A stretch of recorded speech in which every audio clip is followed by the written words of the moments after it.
Okay, good evening all of you.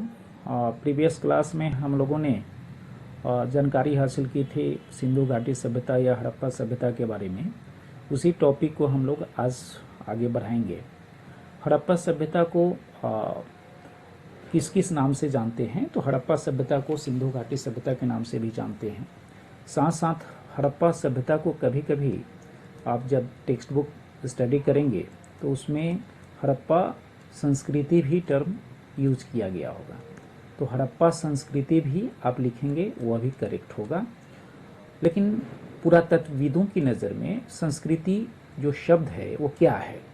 पुरातत्वविद किसको कहते हैं? तो जो प्राचीन या पुरानी चीज़ों का अध्ययन करते हैं उनके लिए हम एक टर्म यूज करते हैं, वह है पुरातत्वविद, मतलब पुरानी चीज़ों की जानकारी रखने वाले। तो इतिहास में इसका काफ़ी महत्व है। ख़ास तौर से हड़प्पा सभ्यता के बारे में जब हम लोग स्टडी करते हैं तो उसमें हमारी जानकारी के जो भी स्रोत हैं सिर्फ और सिर्फ पुरातत्व पर ही आधारित हैं, या पुरातत्वविदों ने ख़ास तौर से पुरानी चीज़ों के अध्ययन के बाद जो जानकारी हासिल की है वही चीज़ें प्रस्तुत की जाती हैं और इंटरप्रेट की जाती हैं। तो इसको हम लोग ध्यान में रखेंगे। पुरानी चीज़ों का अध्ययन करने वाला पुरातत्वविद कहलाता है। तो संस्कृति सबसे पहले शब्द क्या है पुरातत्वविदों की नज़र में? तो संस्कृति वैसी पुरानी चीज़ों के समूह के लिए संस्कृति शब्द का इस्तेमाल किया जाता है जो किसी खास समय में, बहुतायत में और किसी खास भौगोलिक क्षेत्र में वे चीज़ें प्राप्त हुई हैं, उसके लिए हम लोग संस्कृति टर्म का इस्तेमाल करते हैं। मतलब संस्कृति जो शब्द है पुरातत्वविदों की नज़र में, वह संस्कृति शब्द क्या है? तो संस्कृति शब्द है पूरा वस्तुओं के एक कलेक्शन के लिए, एक समूह के लिए जो किसी खास कालखंड में, किसी खास टाइम पीरियड में और किसी खास भौगोलिक क्षेत्र में और बहुतायत में या समूह में वो चीज़ें बनाई गई हों, उसके लिए पुरातत्वविद संस्कृति शब्द का प्रयोग करते हैं। दूसरी चीज़ जो इम्पोर्टेंट बात है इस चैप्टर में, खास तौर से आप लोग देखेंगे कि वैसी कौन कौन सी चीज़ें हैं, तो जिसकी चर्चा हम लोगों ने प्रीवियस क्लास में ऑलरेडी की हुई है, जिसमें मुहरों की चर्चा हम लोगों ने की थी, मुहर। दूसरी बात क्या हो गई?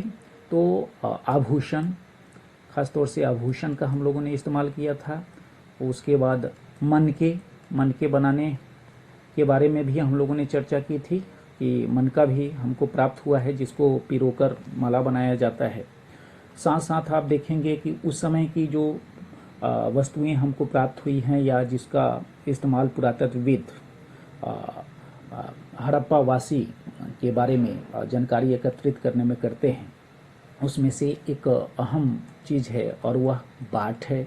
बाट का मतलब बेसिकली वेट के लिए जो हम लोग आज भी प्रयोग में लाते हैं, 1 kg 2 kg इस तरह से हम लोग लाते हैं।